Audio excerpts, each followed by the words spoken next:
Many years ago, strange horror figures marked VECTOR started to surface in various collector circles. While the designs were unforgettably grotesque, no one could remember where they came from.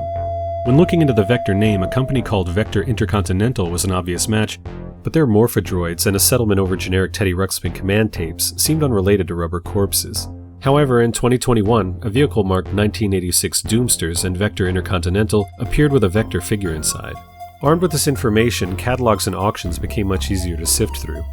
This led to the discovery of boxed examples, and brought long-awaited names and a mysterious background to each Doomsters figure. Designed as part of VECTOR's holiday toy spread, the Doomsters struggled to be seen. While developed in the US, there were virtually no sales. Giochi Preziosi of Italy would brand and sell the most units in all of Europe. The series combined a host of popular trends: drag racing, monster trucks, sci-fi, and undead horror. Many product decisions overlapped the Inhumanoids, a similar jagged display box, buried alive tagline, and 3 central figures with gross, scaly skeletal themes. While the Doomsters packaging was covered in product text, there was no backstory. This left kids with box graphics and 3 very slight character descriptions to build their own post-apocalyptic tale. Bones is described as the leader of the pack, which makes the Doomsters a team of street racers. Bones is the most distinctly human, a person who somehow survived or became undead during a nuclear disaster. Originally thought to be a poorly painted educational model, Bones' rushed paint style was standard for the line. Finer character and grave details were masked and sprayed. Although all Doomster cars have the same dome, grave plate, and chassis, they were themed per character. Decorations were hot riveted or pressure fit, which meant that they were easily lost. Bones' car has bone axle covers, skull and crossbone hubcaps, and a distinctly blocky chromed V6. Meltdown is described as the master of disguise, a shape-changing Clayface-type character with an alien appearance. His head looks like runny eggs with popping pustules and a drooping eye dripping down his face. Cracked marrow bones cover the axles of his car, and red spiders rest on all 4 wheel hubs. The engine and exhaust are the most deco in design, with radio, laboratory, and propulsion chrome.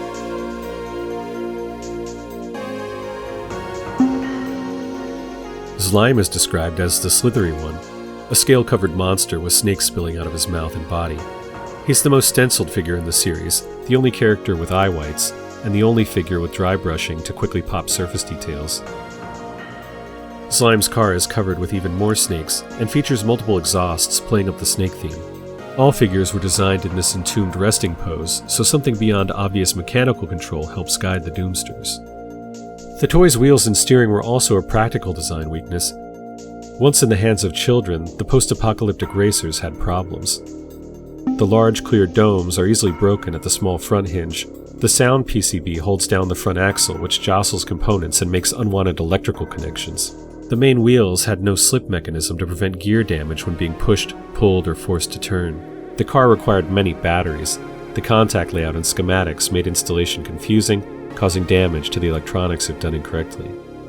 When in working order, these mutated monstrosities are truly amazing. They stagger forward on intentionally offset wheels while emitting eerie sounds and pulsating light.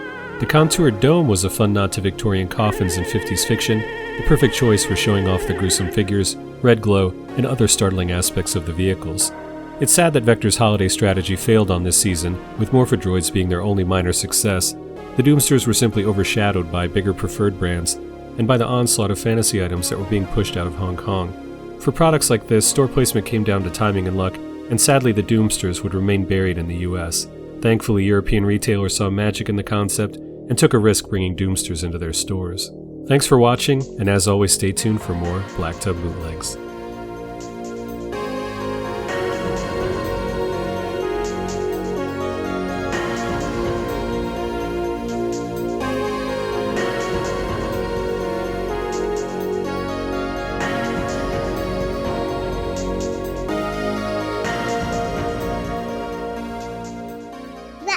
Bootlegs. Giochi Preziosi.